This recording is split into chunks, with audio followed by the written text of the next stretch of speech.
El Salmo 57 encuentra esperanza cuando todo parezca sin esperanza. Versos del 1 al 3 del Salmo 57, la Biblia nos dice: Ten compasión de mí, oh Dios, ten compasión de mí, porque en ti busco protección. Quiero que me protejas bajo la sombra de tus alas hasta que pase el peligro. Dios Altísimo, te llamo porque siempre me ayudas. Tiéndeme la mano desde el cielo porque tu amor es constante. Tiéndeme la mano, Dios, y sálvame de mis enemigos. Encontrar este salmo fue un grito de protección en un momento complicado de mi vida. Fue el abrirle mi corazón a Dios y pedirle de su ayuda. En algún momento tú le has dicho a Dios: tiéndeme la mano y ayúdame con esto, Señor. Por favor, lo estoy pidiendo. Nosotros necesitamos respirar esperanza para poder continuar. Necesitamos vivir esperanzados en Dios para seguir creyendo que aún hay más. El libro de Zacarías, capítulo 9, verso 12, dice: presos, váyanse ahora a la tierra donde está la salvación, porque aún hay esperanza. Prometo ahora darles el doble de cosas buenas por cada dolor que sufrieron. Algunos dicen que la esperanza es lo último que se pierde, pero ¿qué sucede cuando a nosotros nos ha pasado de todo y no queremos seguir creyendo? ¿Qué sucede cuando hemos decidido salir de esa prisión de esperanza y cuando la esperanza se nos ha agotado? La Biblia dice y Dios nos dice: volveremos llenos de esperanza. No a un 30%, tampoco a un 50%, sino 100% esperanzados en Dios. Que te cautive nuevamente la esperanza. Enciérrate en su prisión. Vuelve a enamorarte de las promesas de Dios, porque después de todo lo sufrido, después de toda la lluvia, viene el arco iris. Después de todo lo trabajado, yo sé que tú has trabajado mucho, viene una recompensa para ti. Después de todas las lágrimas que has sembrado, Dios escuchará tu oración. Y lo mejor de todo es que Dios nos dice que seremos 2 veces más felices, 2 veces más bendecidos. Nosotros veremos la bondad de Dios en esta tierra. Todo lo que nos fue robado será restituido al doble. El libro de Romanos capítulo 4 verso 18 dice: por eso, cuando Dios le dijo a Abraham que le iba a dar una descendencia numerosa, Abraham lo creyó y tuvo esperanza. Y aun cuando aquello parecía imposible, llegó a ser padre de muchas naciones. La esperanza de Abraham se fortaleció porque constantemente escuchó a Dios decirle: vas a ser padre de muchos, vas a ser padre de muchos. Quizá tú dices el día de hoy: bueno, pero eso fue Abraham, a mí no me sucede nada parecido a lo de Abraham. Abraham era el padre de la fe, a mí me falta la fe. Lo que quiero decirte hoy es que hay una esperanza con tu nombre. Así que fortalécete con esa promesa y medítala a diario. No escuches las palabras negativas, ni a personas negativas, ni más noticias negativas, porque eso va a minar tu esperanza, va a socavar tu confianza y hará que te amargues por dentro. Tenemos que sintonizar nuestros oídos con la estación llamada esperanza, la esperanza del cielo. Tenemos que escuchar músicas con esperanza, repetirnos palabras de esperanza, tener amigos que nos hablen en términos de esperanza. Estamos viviendo un tiempo donde muchas personas, producto de la crisis económica, de las guerras, y aún, incluso después de la pandemia, no han logrado recuperarse y hay como un malestar general, ¿no? Se está perdiendo la esperanza en Dios, en las autoridades, en la economía, y yo creo que muchos de nosotros hemos perdido la esperanza porque hemos visto que nos han desilusionado muchas personas, pero nosotros tenemos que seguir aferrándonos a esa esperanza. La esperanza es el oxígeno de nuestra alma, es el combustible de nuestro corazón. Una persona sin esperanza no llegará muy lejos en esta vida.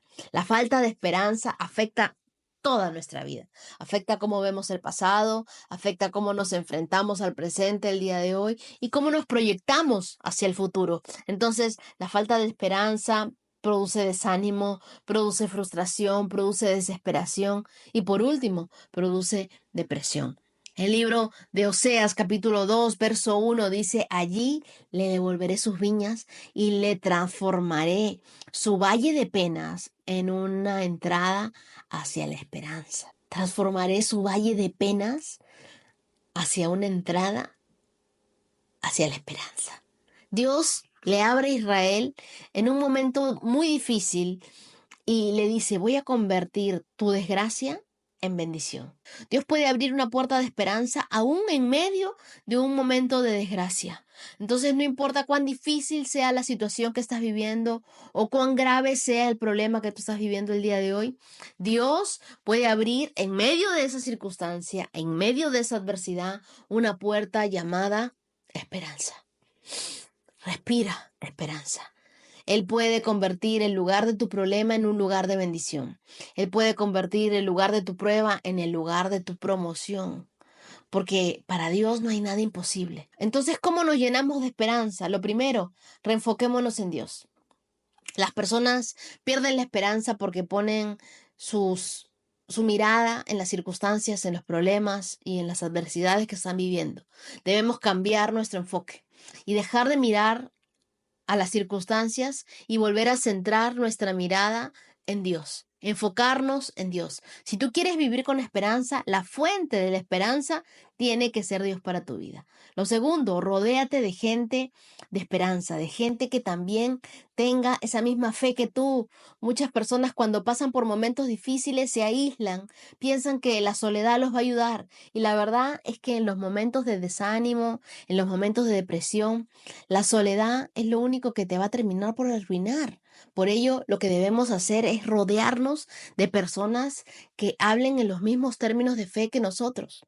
Filipenses 4:6 nos da un increíble mensaje porque nos dice, no se preocupen por nada, en cambio, oren por todo y díganle a Dios lo que necesitan. Denle gracias por todo lo que Él ha hecho. Puede que tú oigas esto y digas, bueno, decirme que no me preocupe es como decirle a la nieve que no se derrita en el verano. Pero tenemos que aprender a entregarle a Dios nuestras cargas. Pablo no solamente nos estaba diciendo no te preocupes, él estaba dando un paso ofensivo adicional para tomar. Nos está invitando a que le digamos a Dios que entre en lo que hoy nos preocupa. La palabra preocupación en este verso que acabamos de leer significa deshacer a pedazos. Lo mismo ocurre con la palabra ansiedad en las Escrituras. La ansiedad y la preocupación dejarán nuestras mentes y nuestros corazones. Por eso tenemos una frase que dice, mi mundo se deshace a pedazos, ¿no? Muchas personas lo han dicho, mi mundo está deshecho a pedazos. Y la preocupación en realidad se convierte. Y lo que hace la preocupación es convertir nuestra paz en pedazos. Pero la buena noticia es que Dios quiere que llevemos cada pedacito a Él, que nos descarguemos en Él, que confiemos solamente en Él. Lo primero que tenemos que hacer es llevarle nuestro caso a Dios, porque allí vamos a recibir de su paz. En el paraíso, cuando Adán y Eva pecaron, se sintieron inmediatamente culpables y se escondieron de Dios. Y muchas veces esa es nuestra respuesta natural. Cuando sabemos que hemos fallado, que no estamos a la altura de la gloria de Dios, huimos de Dios, nos alejamos, perdemos la conexión con Dios, cuando en realidad lo que deberíamos hacer es correr hacia Él, acercarnos a Dios. Cuando nos sentimos atrapados en un fango de preocupación y de ansiedad y creemos que no hay salida, no intentes arreglarlo por tu cuenta. Si algo te avergüenza y no puedes hacerlo mejor o te sientes fracasado, no te escondas de Dios. En lugar de eso, invítalo a tu ansiedad. Invítalo a que se acerque a tu preocupación. Dile a Dios, Dios, yo te necesito.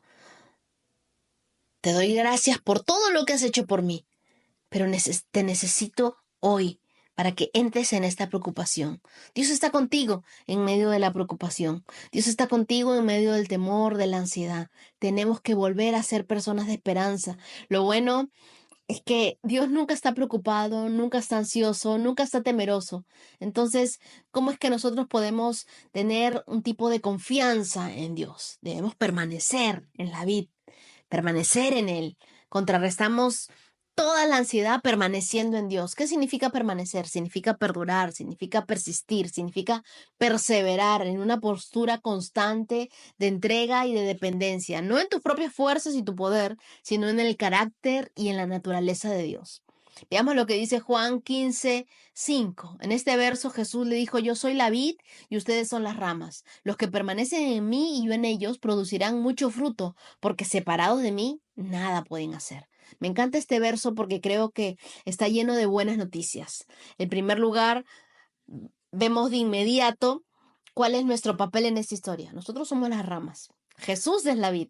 Eso significa que Él es la fuente de vida, la fuente de nutrientes, la fuente de riqueza, la fuente de vitalidad. Él es nuestra fuente y nosotros solo somos los receptores. Como ramas, nuestro trabajo es permanecer. Debemos permanecer conectados a la vid.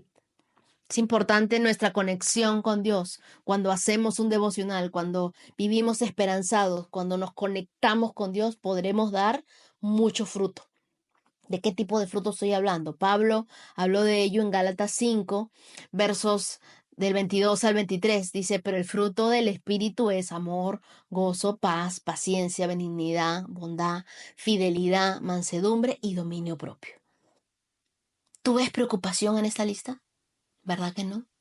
Entonces, si nosotros nos preocupamos y no estamos produciendo ningún fruto de los que le acabo de mencionar, ¿qué estamos haciendo? ¿Tú ves temor? ¿Tú ves control en esta lista? ¿Tú ves ansiedad en esta lista? No, ¿verdad?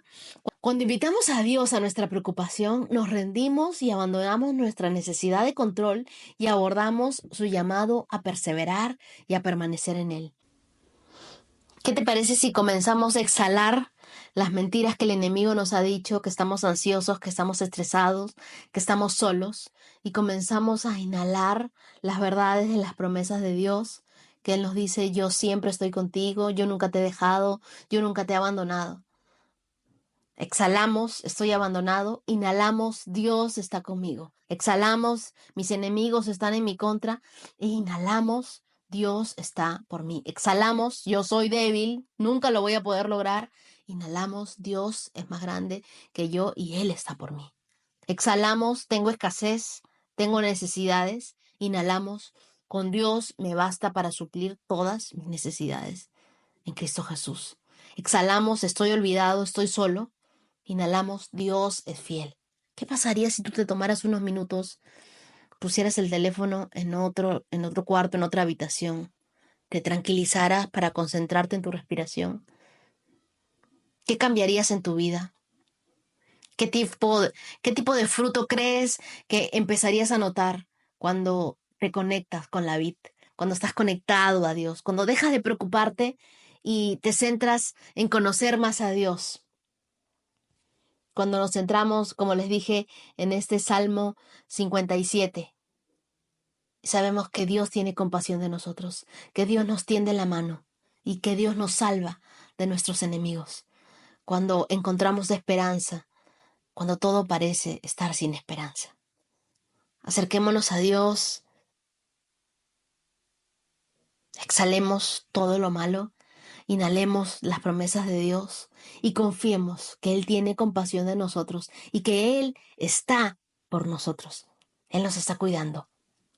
Él nos está protegiendo. Él siempre está con nosotros. 365 con Dios, con Wendy Necio Sub.